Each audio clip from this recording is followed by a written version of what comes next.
Hello, good morning sa ating lahat. Welcome sa ating Wednesday market briefing. So to start, share ko lang po yung screen ko.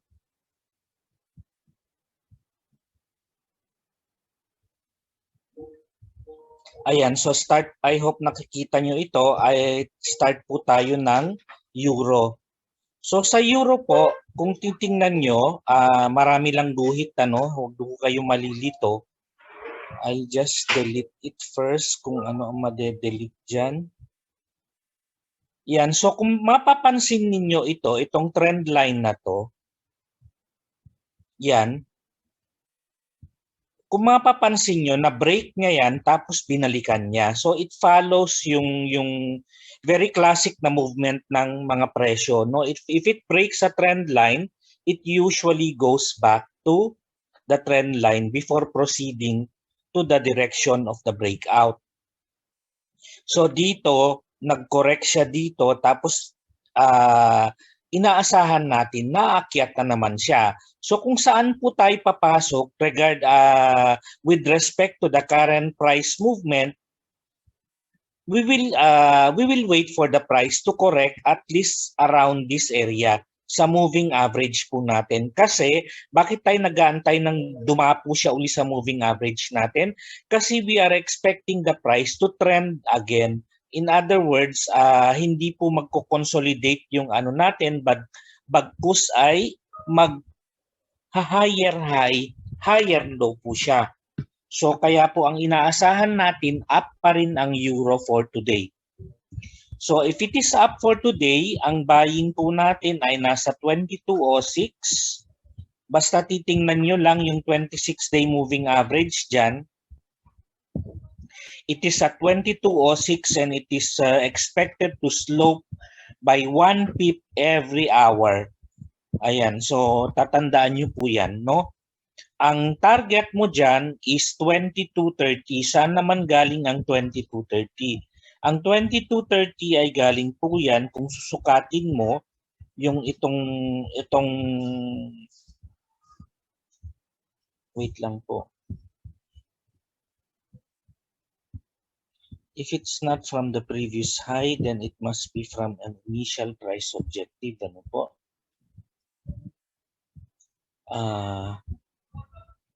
Hindi siya previous high. Let's try to see kung previous high po siya. Previous high nga. Ito po. Ito ang malamang na dapuan po uli niya, no? So 22.42. Yan, from 22.19 we are expecting it to hit 22.42 either today or early morning or the first half of the day tomorrow. Bago mag 12 o'clock bukas, maaaring tamaan na niya itong 22.42 na target natin for today.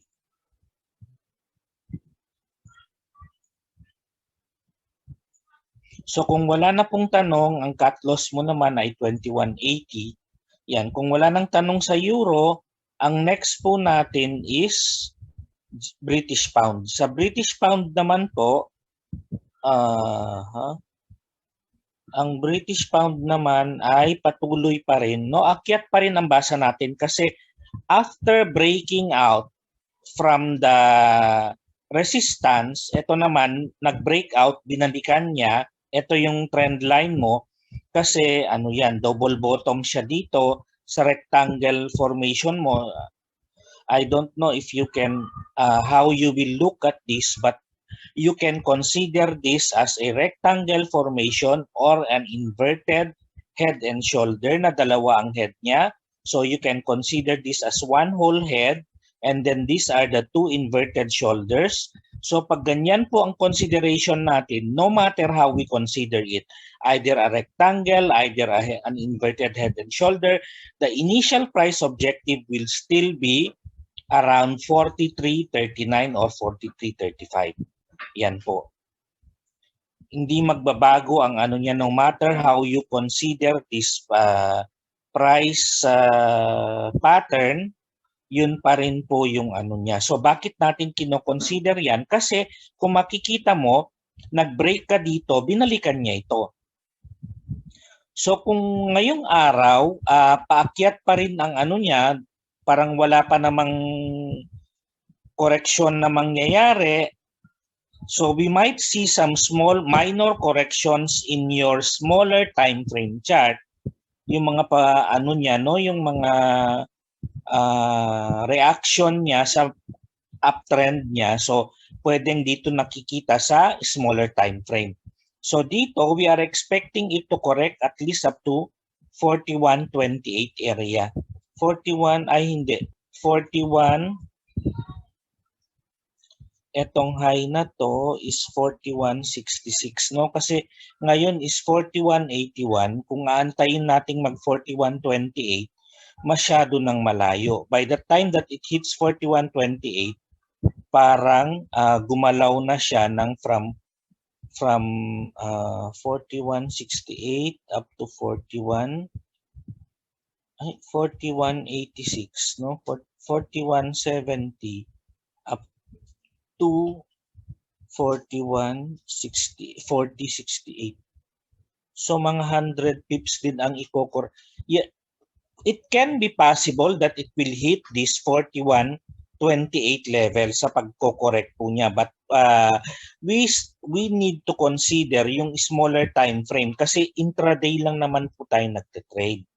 So malamang po ang pinakamalalim na correction niya for this particular day is around 41.58 area. If it's going to slow down its uptrend, it will most probably hit the 41.58 area. So ang buying po natin is around 41.58 area. Tapos ang target profit po natin, ang target profit po natin is 42.41 and then 43.45 ay 43.35.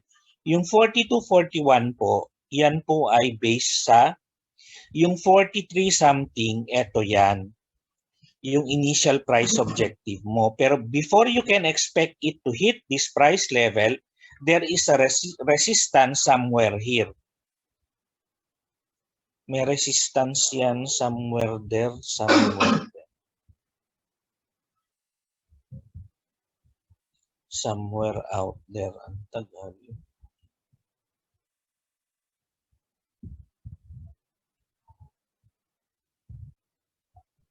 42.41, no? Medyo pasensya lang po tayo at medyo matagal po, ano? Yan. Ay, nako. Sometimes hindi ko alam kung alin ang mabagal, net day niya o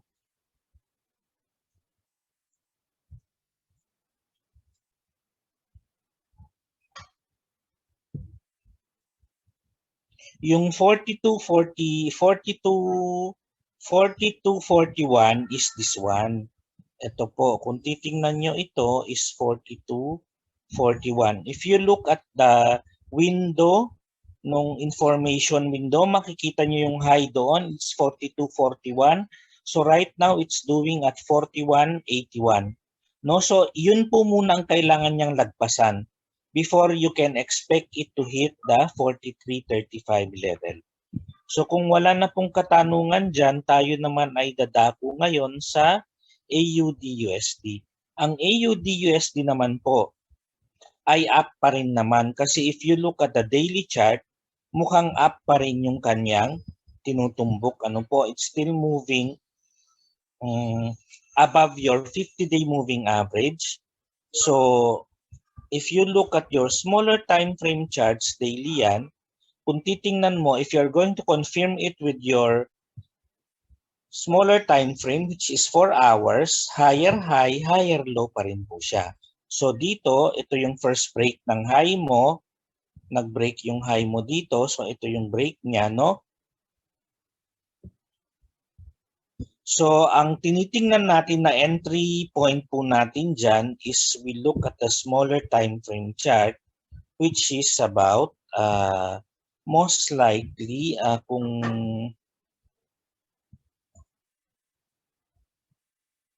Dito po tayo sa 77.81. Yan po. So ang buying po natin sa Australian dollar is 77.81. Ang target natin is 78.51. Ito po. It comes from the previous high nung if you consider yung ibang previous movement ng chart natin, which is the previous high 78.15, 77. So it has to break this one first, the 78.15, before you can expect it to break to at least have a target of etong high na to. Ililipat ko lang siya dyan, ano.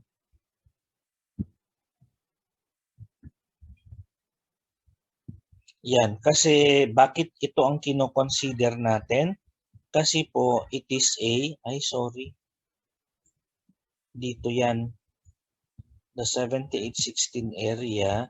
Tapos, ito po, bakit ito ang kino-consider natin? Kasi this is a Pinocchio bar. And Pinocchio bar are emotional areas of your chart that more or less people, market participants will have tendency to remember that price level.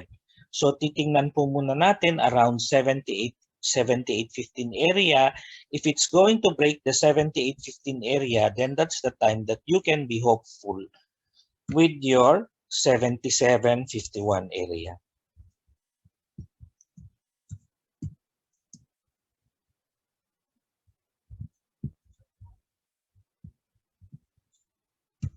Ang cut loss mo naman dito ay 77.57, which is 24 pips away from your entry price.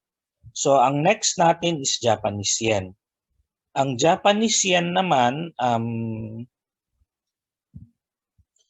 kung papansinin ninyo, pababa pa rin siya, no? Because sa 4-hour chart natin, nagkaroon na ng break ang market structure mo. So yung market structure mo dito, ito yung previous low, nag-break na siya from here, na-break na niya, nag-correct siya, it tried to break, but again, it came back dito sa ano. So just to make it clear, ano po, ito yung mga levels of support po natin for the last few 4 hours. Ayan, if you are wondering kung paano yung sinasabi kong nag-break yung mga market structure natin, ito po yung sinasabi ko. Yan. So, this is the first break, this is the second break, this confirms the downtrend of the price. So, kung yan po yung downtrend ng Japanese yen, we sell at what level? So, kung titingnan natin sa 1 hour natin, makikita mo na ang selling mo dito is this price level. Ano po? It's around 109.07. Kanina ko pa po ginawa yan. So ito po ang nilagay ko, 109.07. And then ang target mo is 108.34. Yung 108.34 naman po ay based yan sa previous low.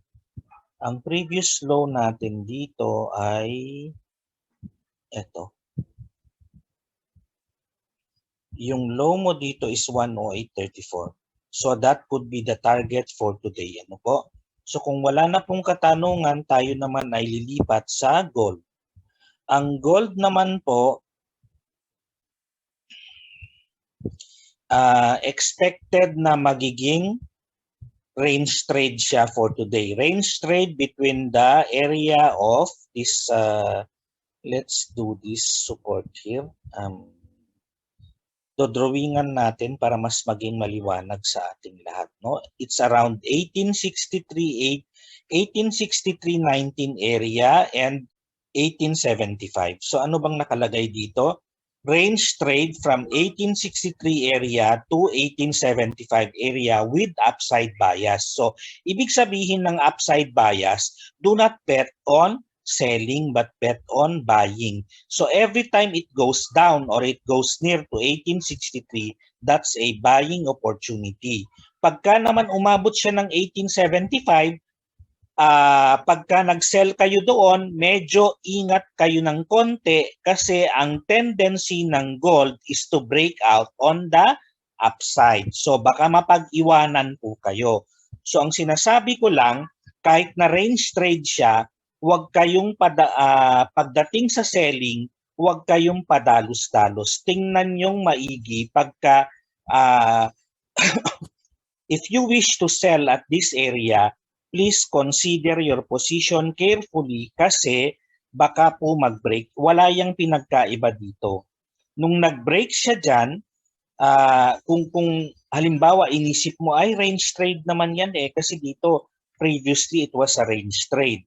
So kung nag-range trade man siya, kung tiningnan mo yan, if you consider this as range trade, then nag-sell ka every time it hits there. So dito, nag-sell ka rin. So napag-iwanan ka. Yan po ang sinasabi ko ngayon dito.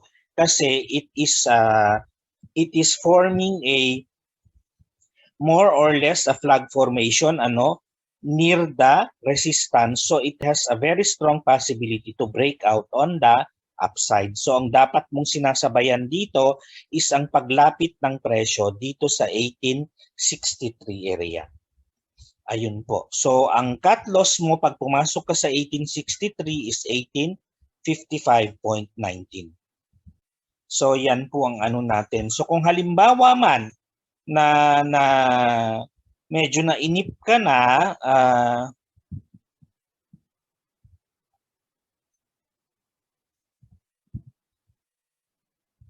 ano nga ba yung sinasabi ko? Ay, sa Forex News.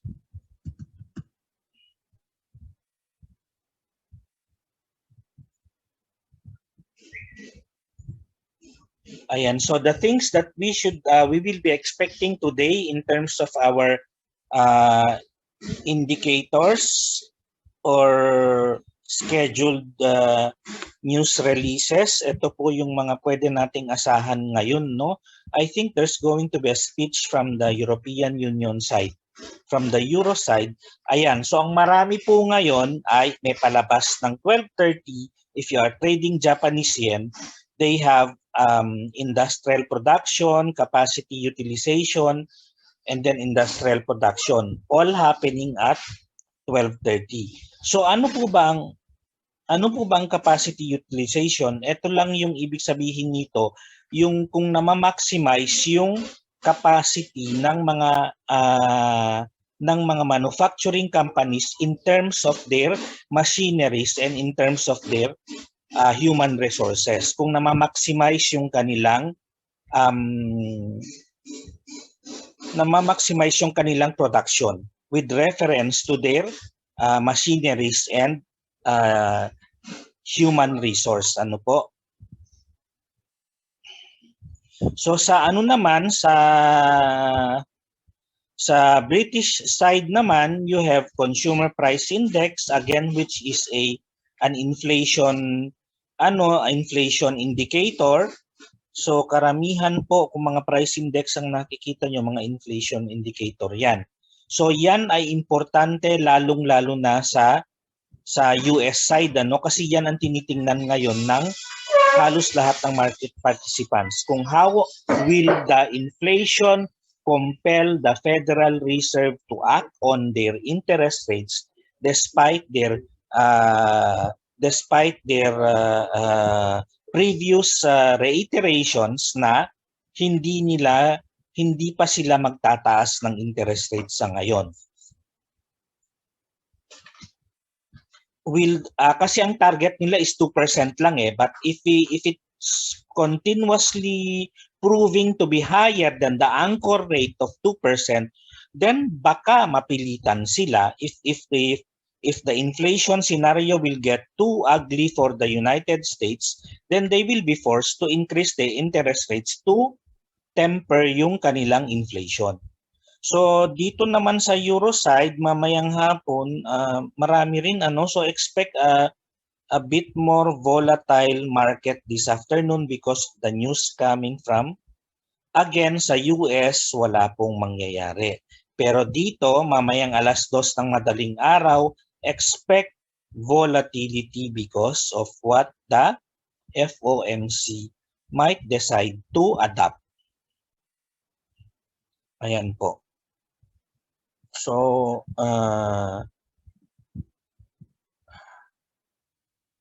those are the things that you should watch out for. So baka magtaka kayo habang nagtitrade kayo or ano na, ay bakit magalaw? Kasi may data pala. So hindi yung at least kung tinitingnan mo dito, if you see here na hindi po siya pula, expect volatility of around 10 to 20 pips, ganyan. Pagka red po, you expect a volatility of around 30 to 50 pips or higher, ano?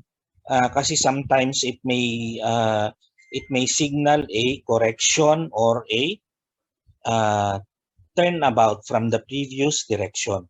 So kung wala na pong katanungan, maraming salamat po sa pagsama po sa ating